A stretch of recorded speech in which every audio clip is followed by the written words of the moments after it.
Alors une première question aussi qui est un peu dans la veine de la dernière, de la première partie. Si ma vie est une chaîne de réactions inévitables, pourquoi ferais-je des efforts? Ben, je pourrais répondre aussi parce que tu n'as pas le choix de faire des efforts. Ce qui serait sans doute la meilleure réponse, la plus réelle. Parce qu'une personne qui ne fait pas d'efforts, elle se voue à souffrir.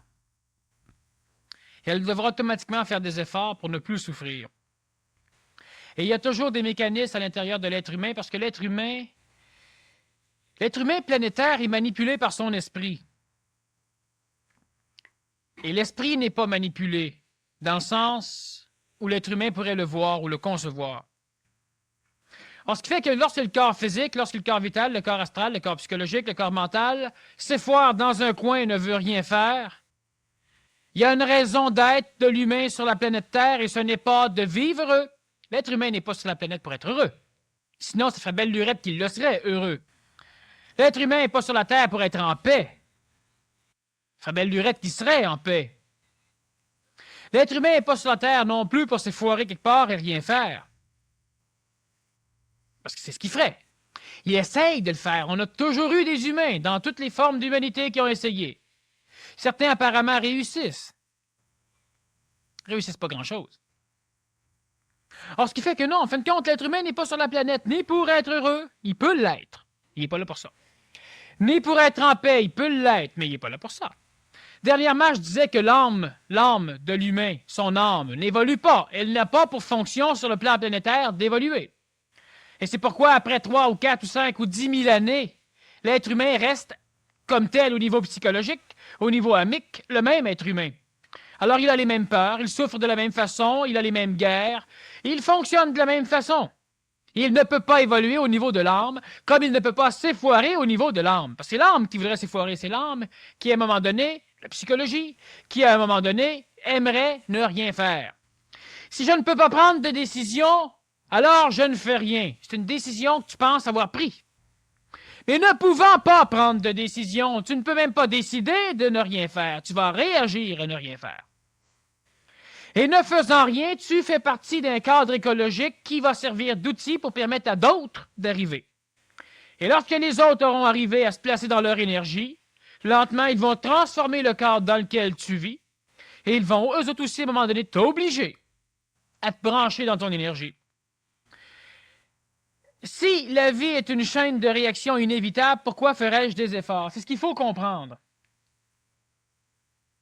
C'est que l'être humain ne peut pas développer sa volonté. Parce que l'être humain a de la volonté, ou n'a pas de volonté développable.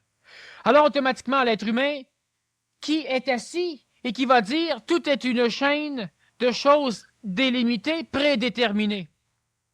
Celui qui ne fait rien a la volonté de ne rien faire et ça fait partie de ce qui est prédéterminé dans sa vie. Certaines personnes vont parler de plan de vie. Mais qu'est-ce que c'est qu'un plan de vie? C'est pas un plan dessiné par un dessinateur et un architecte.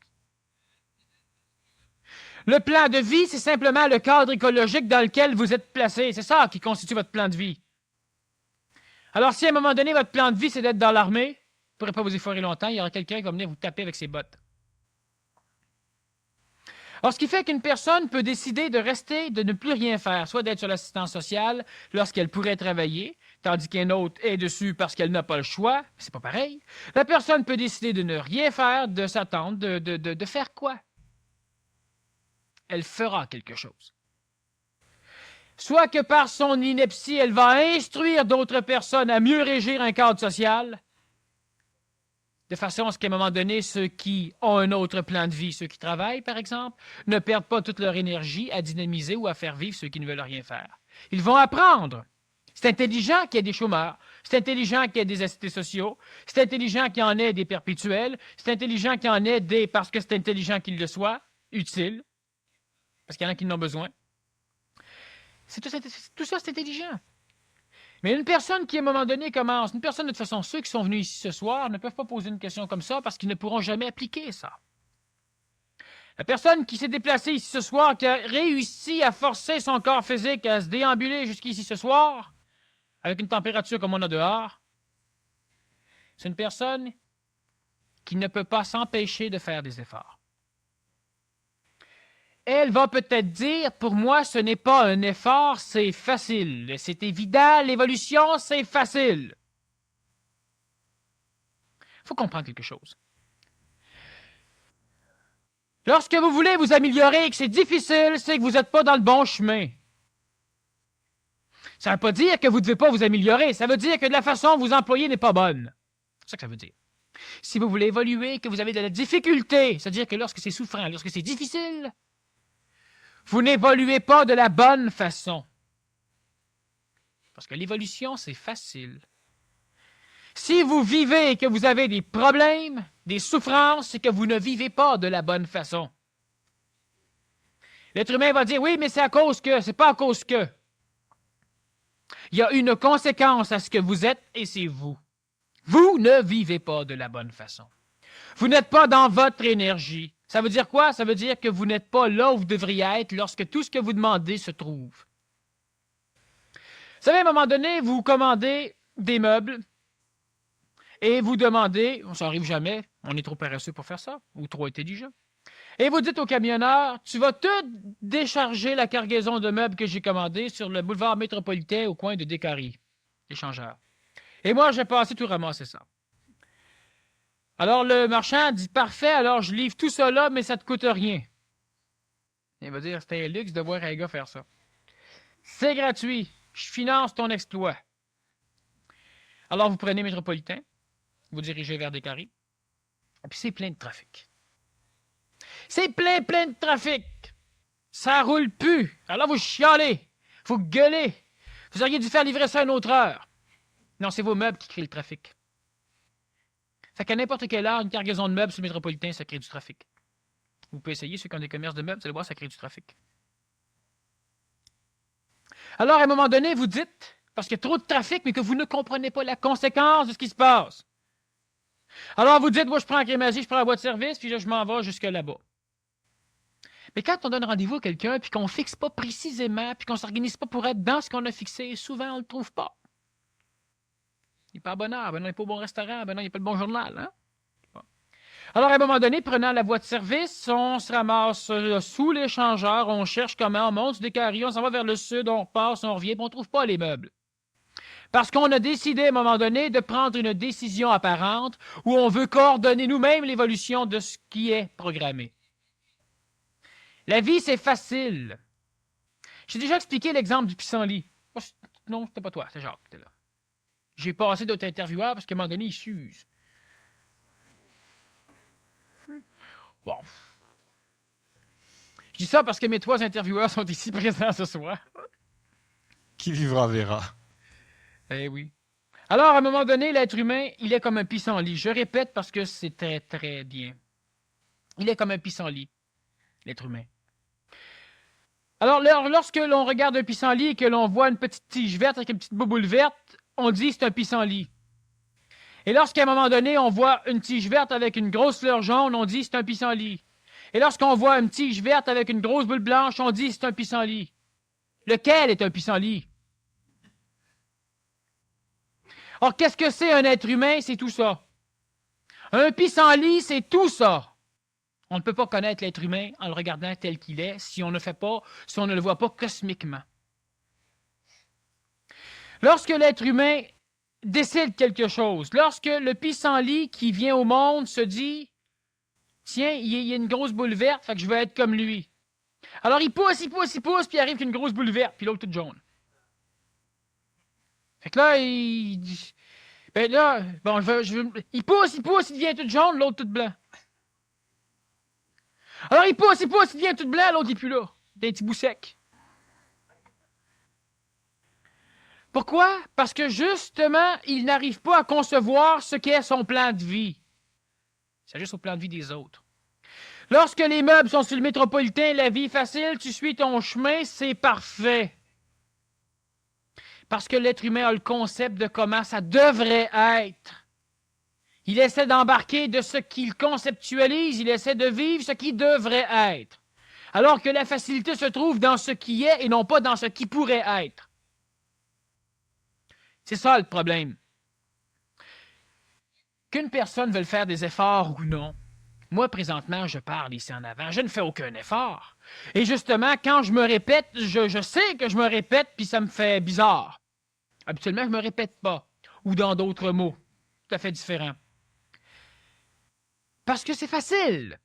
Tandis qu'un conférencier normal, ce qu'on appelle chevronné, d'ailleurs, je pense que François en a connu plusieurs, qui viennent à un moment donné rencontrer un impresario de conférence, et ils leur disent, voilà, moi j'ai 7 conférences que je peux faire.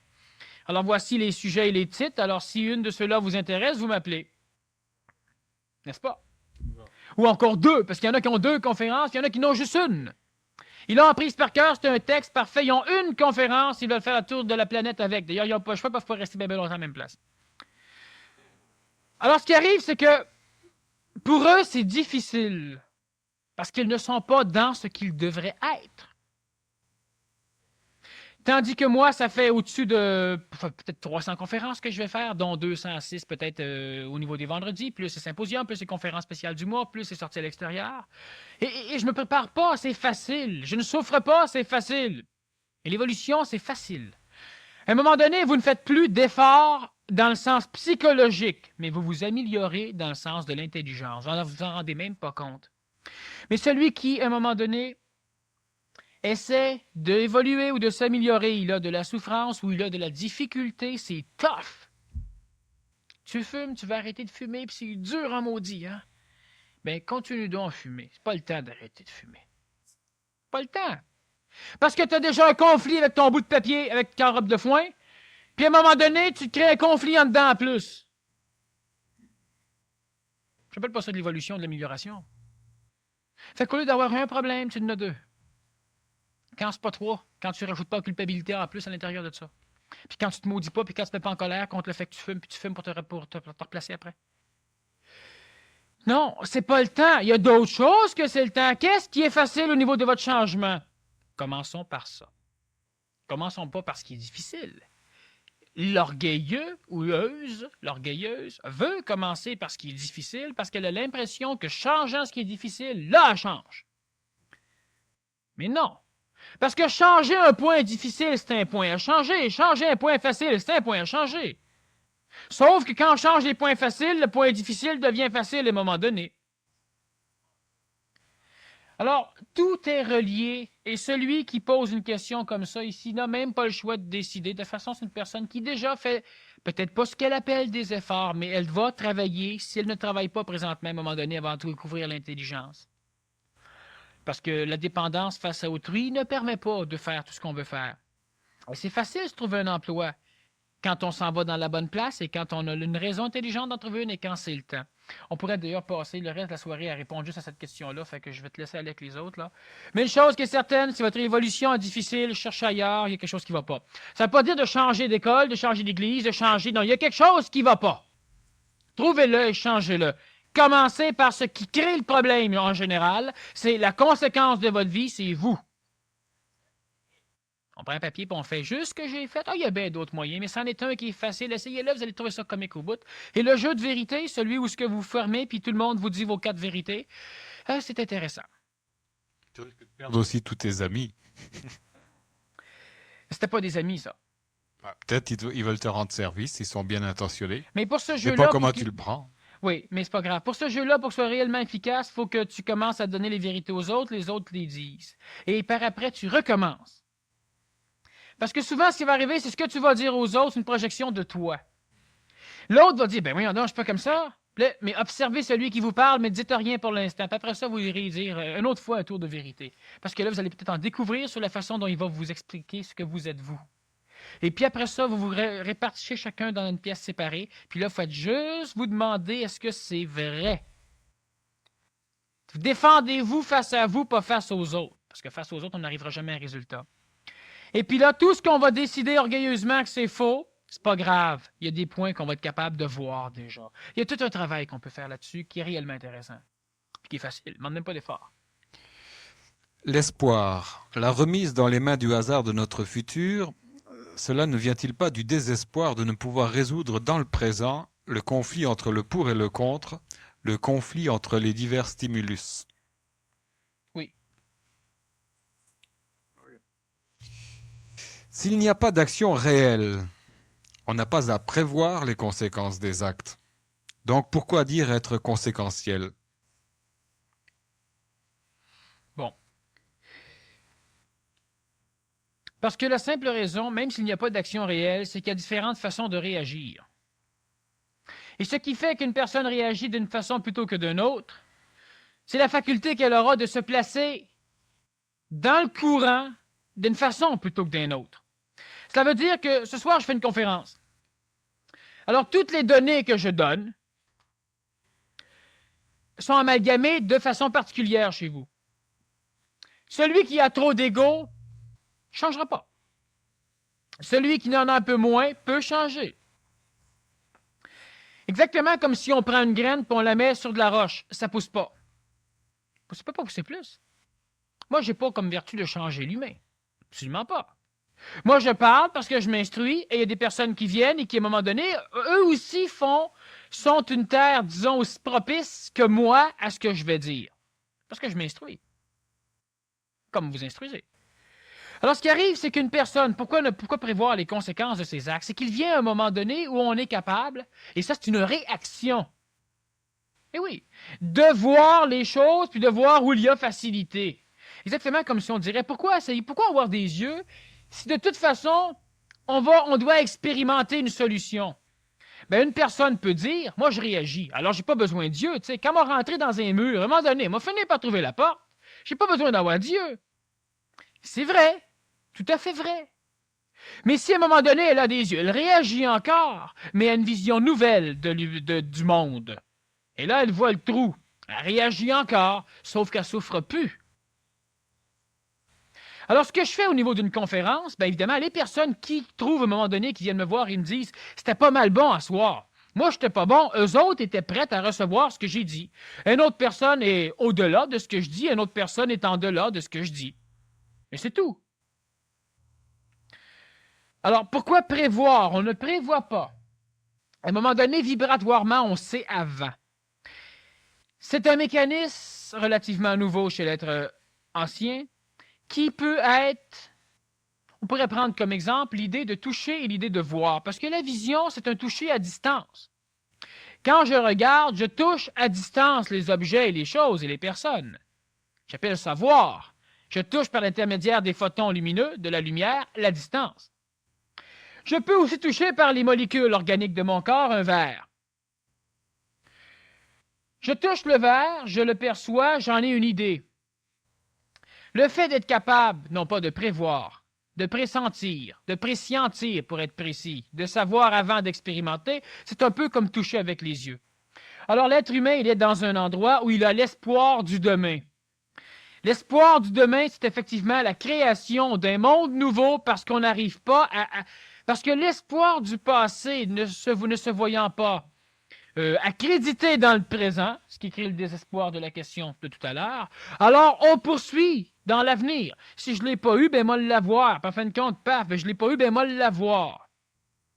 Et quand je l'ai, c'est plus ça que je veux d'autres choses, comme le pissenlit. Le fait de prescientir, le fait d'être capable à un moment donné, ce n'est pas quelque chose sur lequel on doit travailler. Je répète que les conférences que je fais ont deux raisons. La première, m'instruire.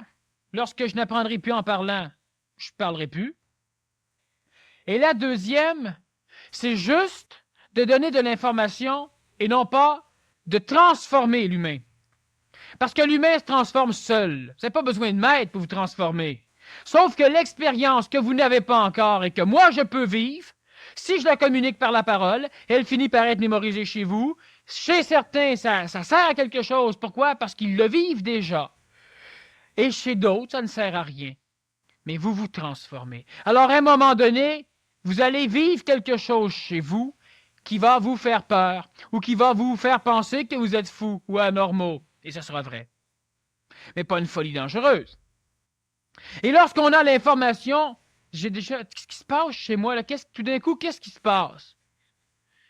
Puis on a entendu parler ou on a lu. Psychologiquement, ça permet à la psychologie de ne pas lutter contre votre transformation. Parce que lorsque votre psychologie a peur d'une transformation chez vous, elle lutte pour détruire, pour empêcher la transformation. Lorsqu'on a déjà de l'information sur ce qui va arriver, quand ce sera le temps, bien, la psychologie, elle ne peut plus lutter autant contre ce qui arrive. Lorsqu'un enfant vient voir un adulte et qu'il dit à l'adulte, « Sais-tu, toi, tu es un arriéré. » Alors l'adulte, frustré, insulté, prouve carrément à l'enfant que l'enfant a raison. Mais l'enfant, ce n'est pas ça qu'il voulait dire. Il peut vouloir s'adresser en parlant énergétiquement à l'adulte. Mais l'enfant vit des choses. Et ces choses-là, pour les accepter chez lui, il doit se les voir acceptées par les adultes. C'est une raison pourquoi je parle. Pour que l'adulte finisse par, à un moment donné, voir quelque chose de différent et ne pas penser que c'est un malade. Lorsqu'à un moment donné, la femme se lève en plein milieu de la nuit et elle dit « Chérie, chérie, je ne crois plus en Dieu. » Voilà le bonhomme, là. Hey! Puis elle n'endort plus. Il s'est passé quelque chose. Elle ne croit plus, elle sait. Et ça peut s'atténuer et disparaître. Mais lorsqu'il y a déjà cette personne-là ou que le mari a déjà eu connaissance, entendu, je veux pas qu'il croit ou qu'il ne croit pas ce que je dis. Je veux qu'il ait l'information. On dit que la comète de Halley se dirige vers le Soleil. Est-ce que vous y croyez? Oui, bien, d'une croyance différente de l'espoir. Une croyance qui fait que si elle ne vient pas, vous vous en foutez. Tant que vous croyez comme ça, vous pouvez me croire. Mais si vous y croyez et la comète ne vient pas et ça vous déçoit, ne croyez pas. Vous faites charrier. Alors, lorsque la personne, elle arrive à vivre quelque chose de neuf et que chez elle, il y a déjà l'information pour sous-tendre, pour soutenir cette chose neuve, c'est facile, l'ego ne lutte pas pour détruire. Qu'est-ce qui fait que l'humanité évolue lentement? C'est qu'il se fie à ses mémoires pour expliquer le neuf. Alors, si à un moment donné, quelque chose de neuf se passe chez elle, tous ses mémoires vont le démolir parce que c'est pas conforme à ce que les mémoires attendent. À l'espoir. C'est pour ça qu'il faut parler. Alors, ce qui fait qu'une personne pense prévoir, je ne parle pas de prévoir, je parle de savoir avant l'expérimentation. C'est utile parce que de toute façon, votre chemin, il est là. Quand est-ce qu'à un moment donné, vous allez avoir un contact avec l'intelligence instantanée? Ça vient paf, comme une brique qui vous tombe sur la tête. Mais vous devez avoir été manipulé, donc vous devez avoir réagi suffisamment à la vie pour vous trouver là où la brique va tomber. Ça sert à ça. Alors, la personne qui, à un moment donné, ne vient pas à une conférence, c'est qu'elle n'a pas à venir. Et nous, on s'en fout. Et la personne qui vient, ben, il y a des choses qui, de toute façon, vont transformer légèrement sa vie, comme ça transforme la mienne. C'est un paquet de réactions qui fait qu'à un moment donné, un être humain se trouve au bon endroit, au bon moment. Tandis que d'autres êtres humains réagissent à partir de ce qu'ils ont chez eux, donc à partir de l'illusion de la réalité, et ils se retrouvent toujours au mauvais endroit, au mauvais moment. C'est ceux-là qui veulent évoluer. L'être conséquentiel croit-il en Dieu ou un être suprême?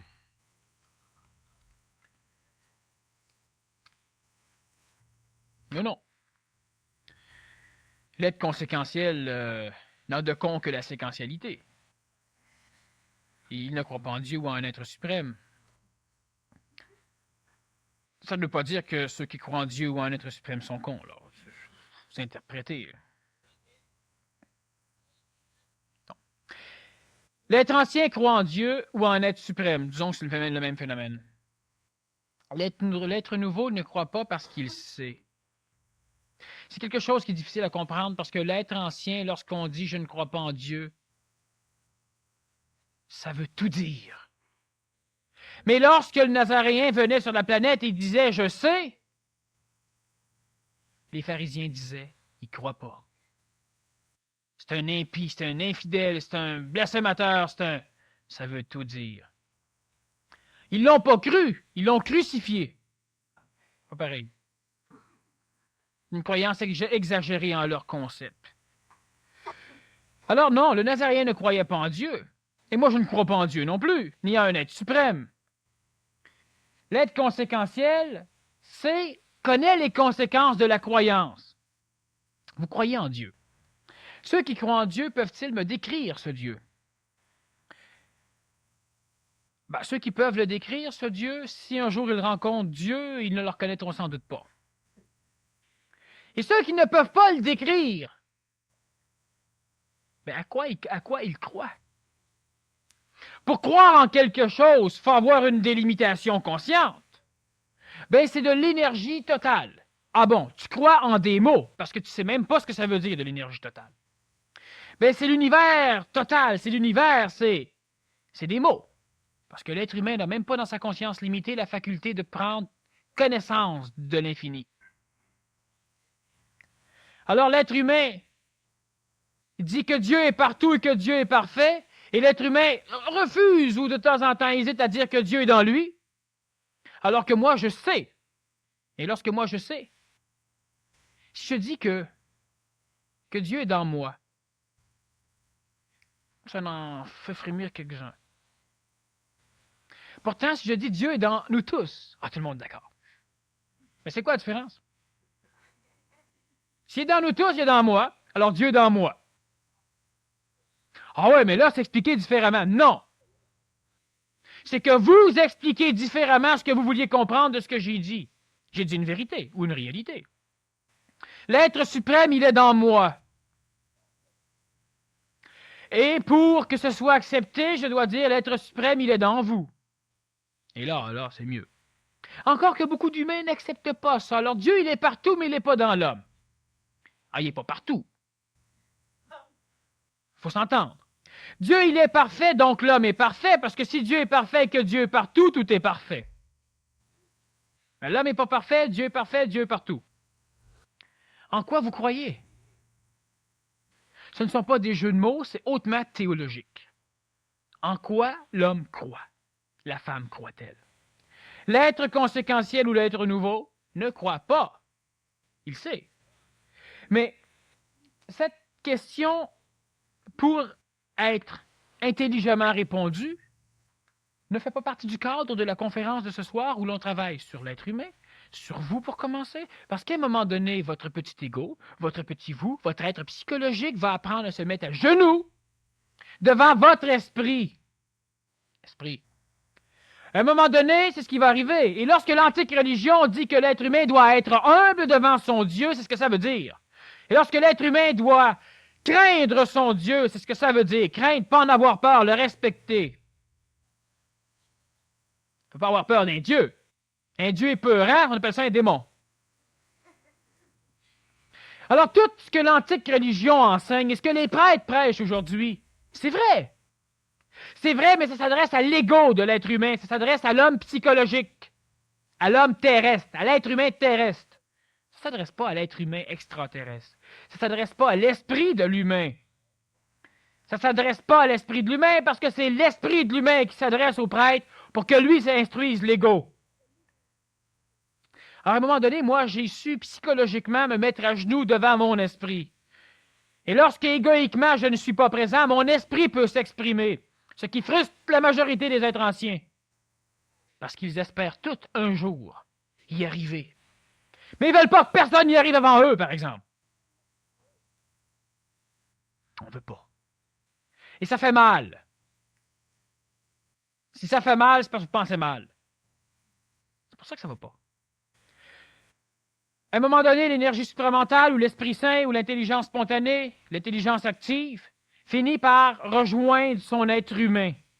Parce que lorsque l'ego s'écrase, lorsque l'âme apprend à se mettre à genoux, parce que l'âme n'évolue pas, et l'âme, elle doit apprendre à se mettre à genoux, tandis que la religion amique a déifié l'âme pour foutre l'esprit un peu plus loin. Dans une chose qui est partout, il n'y a pas de limite. On ne peut pas paramétrer quelque chose dans un tout. On ne peut pas.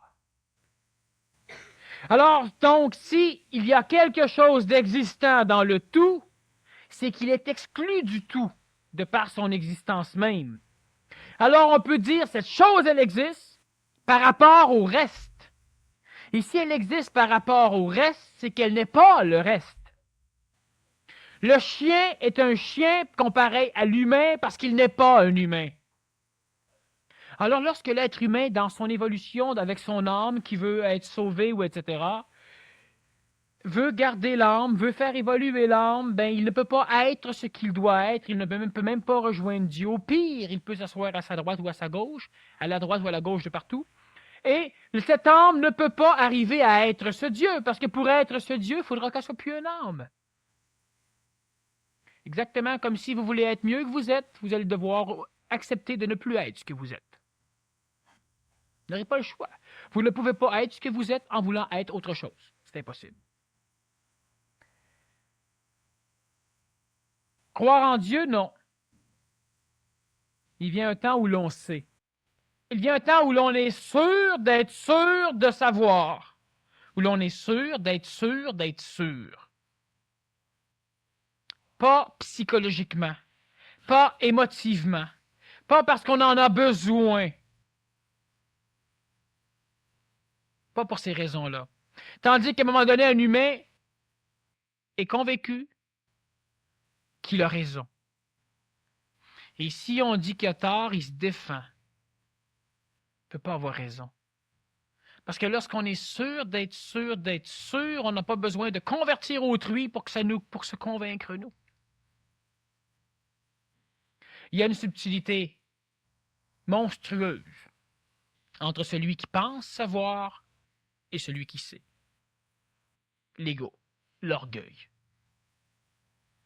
Et la majorité des êtres anciens qui regardent une personne qui a cette faculté de laisser parler son esprit pensent que celui qui parle a de l'orgueil, parce qu'il a de l'autorité. Et ça, c'est la jalousie de celui qui écoute qui souvent constitue l'orgueil de l'autre. L'autre n'est pas orgueilleux.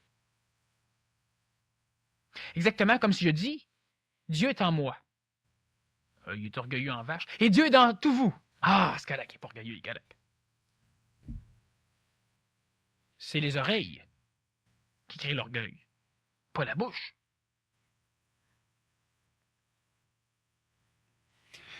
L'objectivité peut-elle se transformer en savoir instantané? C'est l'aboutissement objectif et logique de l'objectivité. Une deuxième question sur la même feuille. Pour qu'elle soit juste, la conséquentialité doit-elle provenir du savoir instantané? La première conséquentialité vient de la faculté mentale de l'être humain à raisonner. C'est-à-dire à associer son expérience, mais à associer aussi l'extérieur, surtout.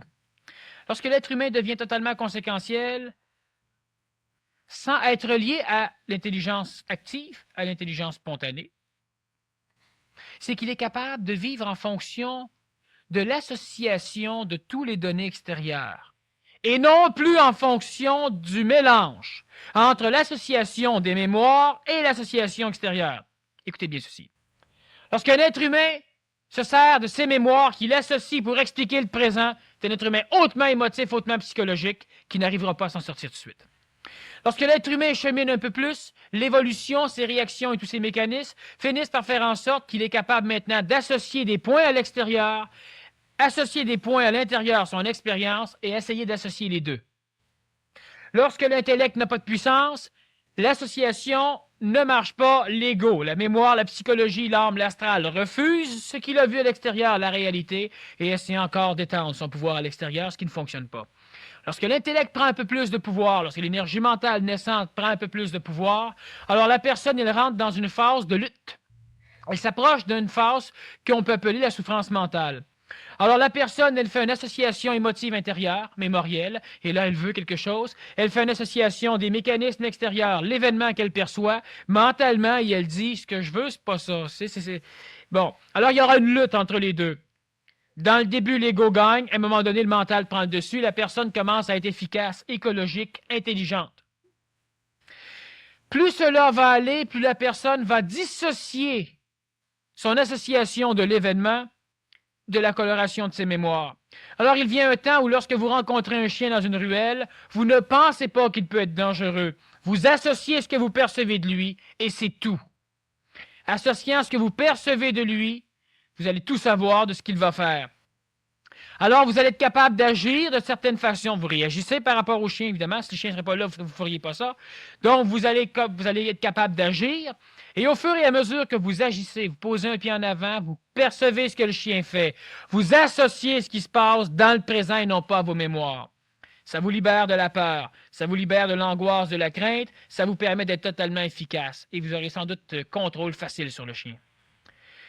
Plus cela va aller, plus la personne va être capable de vivre qu'en associant le moment présent, la vie, la réalité. Elle ne touchera plus à son bagage mémoriel, ce qu'elle n'aura plus besoin. Pour devenir efficace, ça servira encore comme référence dans certains moments. Plus loin il vient un temps où l'être humain est capable de percevoir, par le contact avec l'énergie supramentale, tout ce qui est déjà instruit au niveau du plan mental, au niveau du plan astral, mais pas encore matérialisé dans le plan de la matière. C'est-à-dire que l'être humain aura donc la faculté de savoir, par association présente sous d'autres plans que le visuel matériel, ce que la matière va faire. Ce qui permet donc à l'être humain de savoir, avant même de savoir, ce qui va évidemment faire blêmir tous ceux qui prévoient l'avenir, parce que l'être conséquentiel ne se trompera jamais, tandis que l'autre va toujours être régi par la probabilité. Lorsqu'on parle de volonté vraie chez l'individu, l'action que nous posons est créative. Faut-il encore interpréter cela en termes de réaction?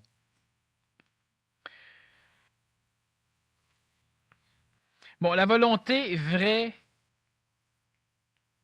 il faudrait comprendre ce qu'on entend par volonté vraie. Si par volonté vraie, on entend une volonté qui fit avec un concept qu'on a de ce qui devrait être fait, tandis que la volonté fausse fit avec le concept qu'on a de ce qui ne devrait pas être fait, c'est illusoire. Parce que la volonté vraie, tout le monde l'a.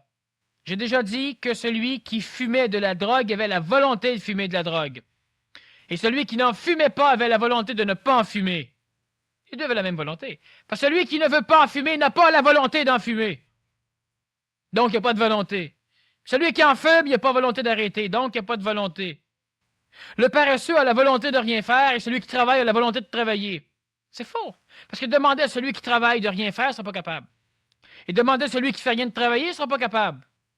Les deux ont la même volonté. Celui qui a la volonté d'aider autrui ne peut pas s'empêcher de les aider. Tandis que celui qui ne les aide pas ne peut pas s'empêcher de ne pas les aider. La volonté est similaire, c'est le même phénomène. Sauf que si moi je suis travaillant et je regarde un fainéant, je lui dis, il faudrait que tu aies un peu plus de volonté. Je veux dire par là, il faudrait que tu aies un peu plus de ma volonté. La tienne, mets-la aux poubelles, elle n'est pas bonne. Moi, je le sais, moi j'ai mon concept, il faudrait que tu aies un peu plus de ma volonté. C'est ça qu'on veut dire à quelqu'un quand on veut le manipuler en lui disant, tu n'as pas de volonté. Faut que tu te grouilles, faut que tu te guérisses, fais de la volonté de vivre. Non, il y a la volonté de mourir. Essayez de l'avoir, la volonté de mourir. Vous allez voir que vous allez devoir la développer en maudit, la volonté de mourir. Et il va vous en falloir une dose de volonté pour arriver à mourir. Pour l'instant. Puis celui qui veut mourir, ben il a toute la volonté de mourir. Sauf que lui n'a pas la volonté de vivre. Ça va lui prendre autant d'énergie à avoir la volonté de vivre que vous avoir la volonté de mourir. Alors, il n'y a pas de volonté vraie. L'action que nous posons est créatrice. Créer, au sens cosmique, veut dire faire du neuf à partir de rien.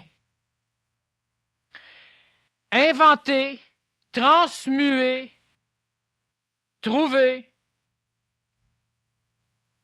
veut dire faire du neuf à partir du vieux, à partir de ce qui existe déjà.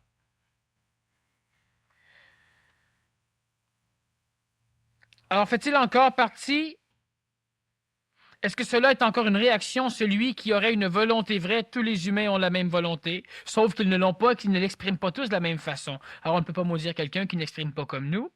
Celui qui arrive à créer, donc à exprimer quelque chose apparemment de neuf à partir d'un brassage de vieilles choses, est-ce qu'il réagit? Oui. Parce que regardez ceci. Le créateur qui croit ne pas réagir lorsqu'il crée, je l'invite chez moi. Je lui fais un lavage total de cerveau. Mais total, je lui ôte les yeux, ôte tout ce système sensitif. Il peut bouger, mais il ne sent plus. Alors lui n'est plus perturbé par rien de ce qui existe. Il n'a plus de mémoire, il ne sait plus qui il est carrément vide de ses mémoires et de son expérience, de sa personnalité, et tout ce qui se physiquement, il ne sent plus rien, donc il n'enregistre plus rien. Va-t-il faire ce qu'il appelle créer? Non. Il va être debout comme un piquet, il ne fera rien. Si l'intelligence supramentale le traverse, il va réagir à cette énergie, à ce passage énergétique, et il va être capable d'agir. Ce qui pour l'être ancien va paraître de la création, lui va savoir que c'est de l'expression. Ce n'est pas une création, c'est de l'expression. Nouvelle au niveau du plan planétaire, mais c'est de l'expression. Pas de création sur la planète. Il y a de l'expression. Une question qui a été posée par un petit garçon, je pense qu'il doit avoir 10-12 ans à peu près, une belle question. Le terrorisme international est-il la conséquence de l'inertie ou du pouvoir de l'action causée par l'homme ou manipulé par l'influence du destin? Je ne sais pas si c'est son père ou sa mère qui a fait poser la question. Parce que si c'est lui, ben, il devrait réfléchir un peu, il va trouver la réponse. Ça veut dire qu'il l'a Une déjà. chose qui est certaine, si c'est lui qui l'a posé, il ne faudra pas qu'il la pose à son prof va se suicider. Parce qu'il va dire pour qui il se prend. Hein? C'est ça qu'on répondrait à un enfant de 10 ou 12 ans qui pose une question comme ça, on se demande pour qui il se prend. Parce qu'il n'y a pas un enfant sur la planète qui pose une question comme ça. Question d'adulte. Le terrorisme international est-il la conséquence de l'inertie ou du pouvoir de l'action causée par l'homme ou manipulée par l'influence du destin? Le destin, c'est tout ce que l'être humain ne comprend pas des causes et des effets. Le hasard, c'est tout ce que l'être humain ne comprend pas des causes et des effets. Le destin, c'est ce même phénomène qu'il croit régi par une intelligence, tandis que le hasard, c'est le même phénomène qu'il croit ne pas être régi par une intelligence. Deux concepts de la même illusion. Le terrorisme international, c'est intelligent, c'est efficace, on le sait, c'est essentiel.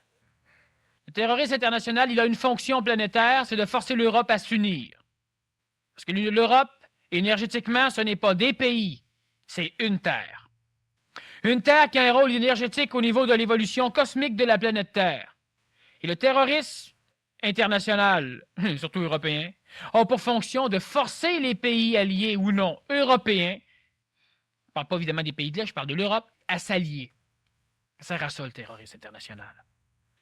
Le terrorisme tel qu'on le connaît, l'international, je ne parle pas du terrorisme qu'on a ici de temps en temps dans nos gares.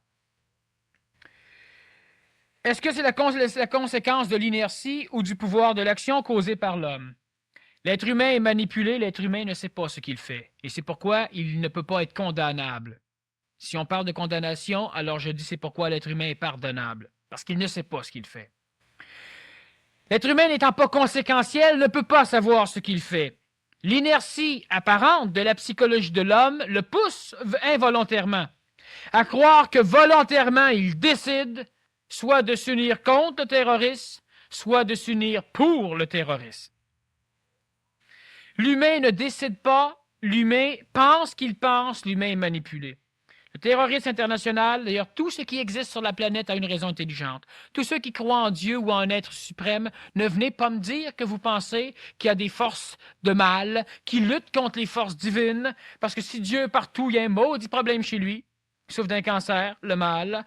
Parce que si Dieu est tout-puissant, il y a un vache de problèmes.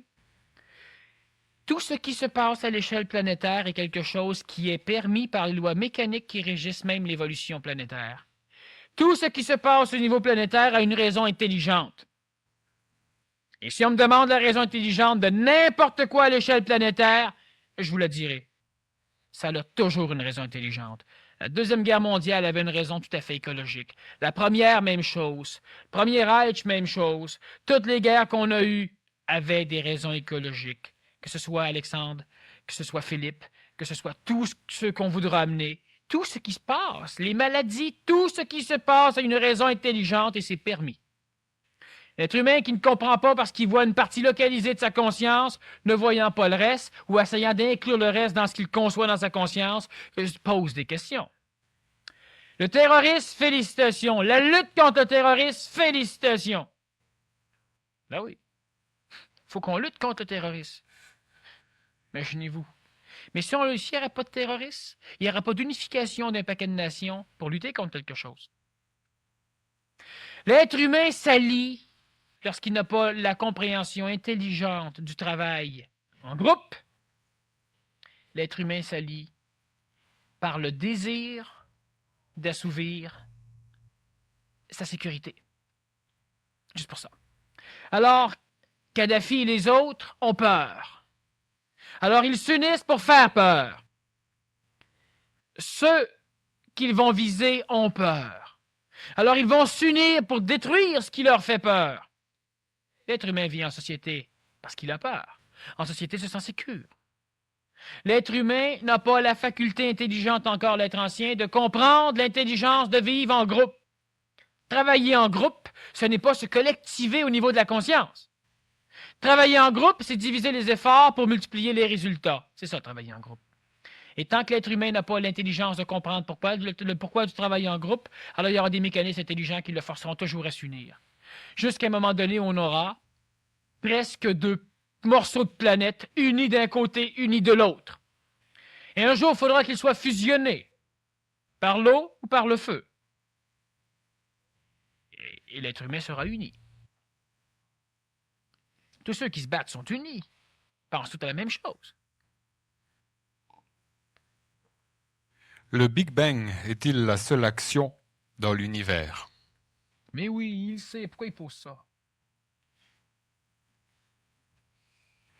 L'imagination peut-elle être la meilleure source de l'énergie? On ne dit pas de quelle énergie. Ah!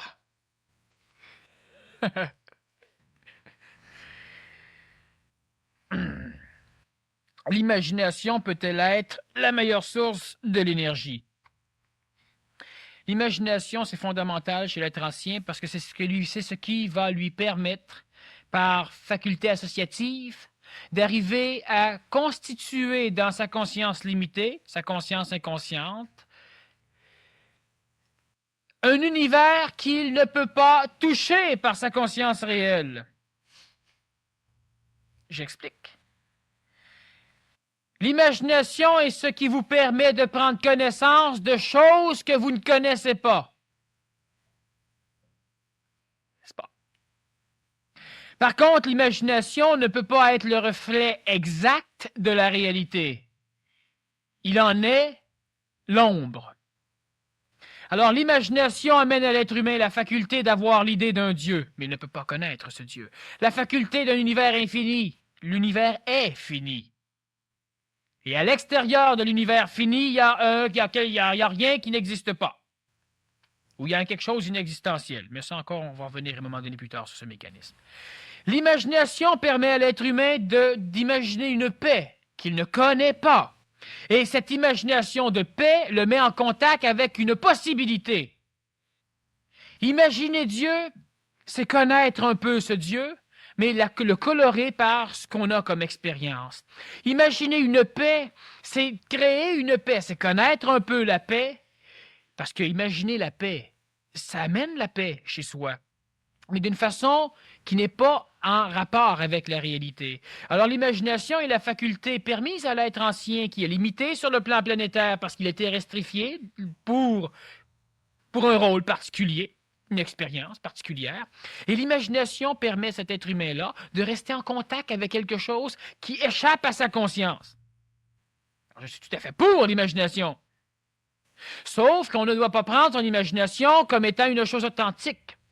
Lorsqu'une personne, à un moment donné, a des voix dans sa tête, cela peut faire partie de l'imagination individuelle ou planétaire, ou sociale, ou collective. Mais l'imagination lui permet quand même d'arriver à toucher quelque chose qu'elle n'a pas dans sa conscience. L'imagination crée les religions, elle crée les théories scientifiques, elle crée tout ce qui est intuitif, tout ce qui est intellectuel, donc le monde spirituel, le monde de la science. Et à un moment donné, on doit vivre. Mais cette imagination permet à l'être humain de se diriger vers ces choses. Pas d'imagination chez l'être humain, pas de faculté de se centrer dans son énergie. C'est ce qu'on peut appeler pas de faculté d'évoluer. Et prendre ce qu'on imagine au sérieux, c'est l'illusion. Il y a quasiment plus de questions, il reste, mais enfin, tu as répondu à celle-ci en général. À la pause, il y avait beaucoup de personnes qui avaient bien du mal à admettre la non-existence du libre arbitre absolu, là. Ça crée bien des remous. Et l'argumentation majeure autour de la table où j'étais, les gens me disaient, mais on peut quand même pas contester que j'ai le choix de penser négativement ou positivement ou créativement. Donc, je suis à l'origine de mon destin. Est-ce que c'est nous qui pensons ou Bon, sommes-nous pas? d'accord. Ça, c'est le gros argument à la pause. Oui. Alors, il y a des choses sur lesquelles on va, disons, s'avancer au niveau des conférences, mais une personne qui ne comprend pas, c'est important qu'elle revienne à la conférence suivante si elle ne comprend pas ou si elle est perturbée. Si je sais que les personnes font cela, c'est que je sais que les personnes sont conséquentielles, alors je peux me permettre, vers la fin d'une conférence, de m'avancer sur un sujet sur lequel on peut poursuivre, par exemple, la semaine prochaine. Même si la semaine prochaine, disons, c'est l'organisation pour l'efficacité, ça fait partie quand même du phénomène de la pensée. D'ailleurs, les conférences sont des suites. La personne va dire, je pense moi-même de ce qui est bien et de ce qui est mal, c'est ça? Parfait. Donc, j'ai le choix, J'ai le j'ai choix. la volonté d'agir de telle ou telle façon. Exactement. Je peux décider d'agir en bien ou agir en mal. Qu'est-ce que le mal? Qu'est-ce que vous savez du mal? Et qu'est-ce que vous savez du bien? Vous savez du mal que ce qu'on vous a appris du mal. Et vous savez du bien que ce qu'on vous a appris du bien. Fondamentalement, savez-vous ce qu'est le mal et ce qu'est le bien? Est-ce que Dieu est bien? Et est-ce que Satan est mal? Vous répondez, mais vous ne connaissez ni un ni l'autre. Alors comment pouvez-vous répondre? Qui est Lucifer? Est-ce que c'est bien ou est-ce que c'est mal? Vous avez des réponses, mais comment pouvez-vous répondre? Lorsque vous voyez dans les journaux qu'un adulte a violé une femme, ou qu'un enfant de 12 ans a assassiné sa blonde par jalousie dans une cour d'école, on dit il a mal agi. Mais qu'est-ce que vous savez de la vie de cette personne, du karma qu'elle portait? Et vous dites que vous êtes capable de choisir le bien et le mal? Vous dites que vous êtes capable de juger? Vous savez qu'une chose est mal après l'avoir expérimentée ou bien après l'avoir apprise par l'éducation. Sinon, vous ne savez pas. Alors, à un moment donné, manger de la viande humaine, est-ce que c'est bien ou est-ce que c'est mal? Certains vont dire, ben, ça dépend. D'un écrasement d'avion, t'es pogné? Oui, parce qu'on a écrit des livres, parce qu'on a fait des films, parce qu'il y a eu des débats là-dessus. Sinon, avant qu'on en parle, c'était mal pour tout le monde de manger de la viande humaine. C'était mal pour tout le monde. Et maintenant qu'on en a parlé, certains ont découvert dans le moment qu'ils vivaient qu'un biceps, c'est un biceps. C'est de la viande, c'est du muscle. Et que lorsqu'un animal est mort, qu'il ait été un humain ou non avant, pour préserver la vie des nôtres, c'est correct. Qu'est-ce que le bien, qu'est-ce que le mal? L'euthanasie, est-ce que c'est bien ou est-ce que c'est mal? Selon vos concepts et selon ce que vous aimeriez que l'on vous fasse, vous allez dire c'est bien ou c'est mal. Non. Vous avez une éducation mémorielle. Et cette éducation mémorielle détermine ce que vous allez penser. Donc, vous n'avez pas de libre arbitre réel. C'est selon ce qu'on vous a instruit que vous allez penser. Et non pas à partir de la réalité. Et regardez encore ceci. Vous avez un libre arbitre. Êtes-vous parfait comme vous aimeriez l'être? Est-ce qu'il y en a un ici qui est parfait comme il aimerait l'être? Mais s'il y a un libre arbitre, pourquoi il n'est pas parfait comme il aimerait l'être? Ceux qui ont déjà eu des accidents, est-ce qu'ils les ont désirés, les accidents? Ils les ont organisés, les accidents, consciemment? Ils n'avaient pas de libre arbitre s'ils ont eu un accident. Ceux qui se font voler, ceux qui se font taper, ceux qui ont un mauvais boss, ceux qui ont une maudite job, ceux qui, etc., etc., etc. Pourquoi ils sont comme ça? Parce qu'ils n'ont pas de libre arbitre. Si le Canada entre en guerre, L'avez-vous décidé? Ah ben, vous allez vous sauver dans le bois. Ben, sauvez-vous tout de suite. Ah ben non, il n'y a pas de guerre. Avez-vous un lébar bite? Ben, vous êtes manipulé par la guerre. S'il y a une guerre, on sac le camp dans les poubelles ou dans le bois, ou on va se battre. Puis s'il n'y a pas de guerre, on reste en ville. Vous appelez ça un lébar bite? Être totalement assujetti à tout ce qui se passe à l'extérieur, vous voulez appeler ça un lébar bite? Vous êtes malade, vous avez la grippe. Vous avez décidé la grippe. Vous avez un lébar bite? Vous avez mal à la tête, l'avez voulu? C'est conséquentiellement le résultat de ce que vous faites, mais pas consciemment. L'être humain ne désire pas consciemment être ce qu'il est. Pourquoi il se maquille? Pourquoi il ne peut pas se présenter nu devant d'autres? Parce qu'il y a un paquet d'affaires à cacher. Il n'y a pas de libre arbitre chez l'être humain, c'est pas vrai. On l'a enseigné à l'humain parce qu'on avait une éducation évolutive d'ego. Et c'était impeccable, fallait que dans l'Antiquité et encore aujourd'hui, que l'ego de l'humain monte en puissance, que l'homme devienne orgueilleux. Parce qu'il était orgueilleux, il avait la faculté de croire qu'il pouvait manipuler la matière et manipuler son destin. Ce faisant, alors il a accepté d'exprimer les énergies de son esprit, inconsciemment, les énergies de son Dieu, si vous voulez, et constituer des sociétés, constituer des nations, constituer tout ce qui, à un moment donné, va permettre à l'intellect, donc à l'énergie mentale chez l'être humain de se développer. Et cette énergie mentale est la seule qui a la faculté de toucher à l'énergie supramentale, donc au savoir instantané. Mais il n'y a pas eu le libre arbitre. Le gars qui va se battre, j'ai décidé d'aller me battre, schnack, il se fait couper un bras. Il a-tu décidé de perdre un bras? Il a décidé, tant qu'il pense qu'il a décidé. Mais la journée, qu'est-ce qu'il décide? Marche plus. Il prie. Il prie pour que Dieu ne lui fasse pas boire cette coupe. Mais il n'y a pas de libre arbitre de bord. C'est quoi l'espoir? C'est l'expression totale que l'être humain n'a pas de libre arbitre. Parce que s'il aurait un libre arbitre, il ne vivrait pas d'espoir, il ferait ce qu'il a à faire, il n'espérerait pas que ça va aboutir. Pourquoi l'être humain espère que ça va aboutir? Parce qu'il n'y a pas de libre arbitre. Si vous dites, j'espère que le banquier va me prêter l'argent pour acheter mon char, c'est pas vous qui décidez. Parce que si c'est vous qui décidez, vous avez l'argent en banque, vous espérez pas. L'être humain n'a pas de libre arbitre. Il n'y en a pas. C'est pas grave, ça ne change rien. L'être humain a une fonction réelle sur la planète. Il faut comprendre l'être humain. Vous êtes deux phénomènes. Il y en a qui sont pas mal plus de phénomènes que ça, mais vous êtes deux phénomènes en particulier. Vous êtes un être humain sur une planète avec une conscience localisée qui un jour va devenir nationale et qui un jour va devenir planétaire. Vous serez citoyen de la planète Terre et vous ne vivrez plus de frontières. Et même si d'autres êtres anciens ont encore besoin de leurs frontières, de leur cadre pour se sentir sécures, vous allez accepter le passeport pour changer de place, mais dans votre conscience, vous allez être planétaire.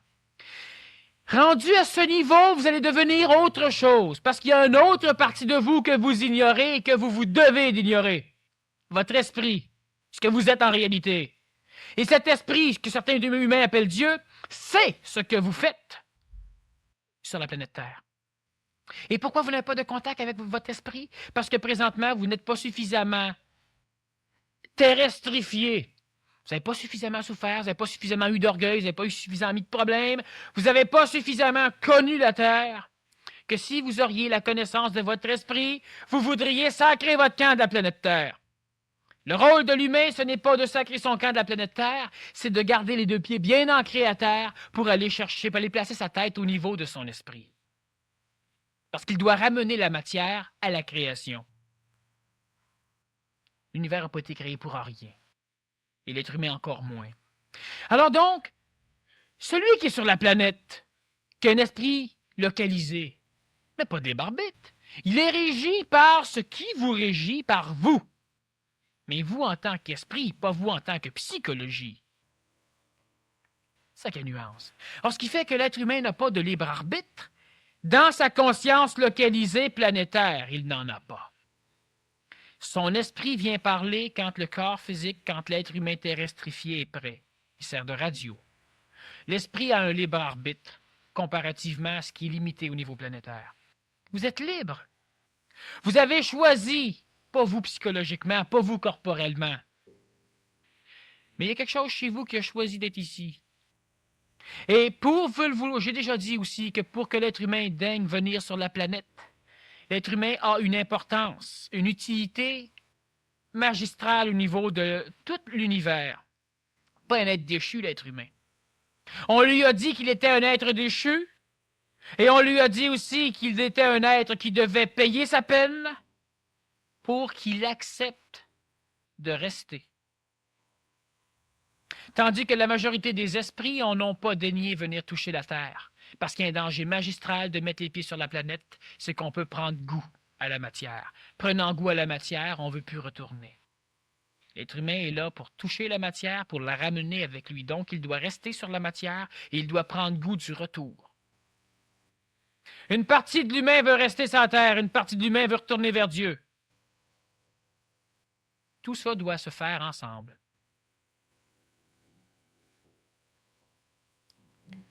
C'était, je crois, une conférence majeure de Daniel Kem. Merci beaucoup, Daniel.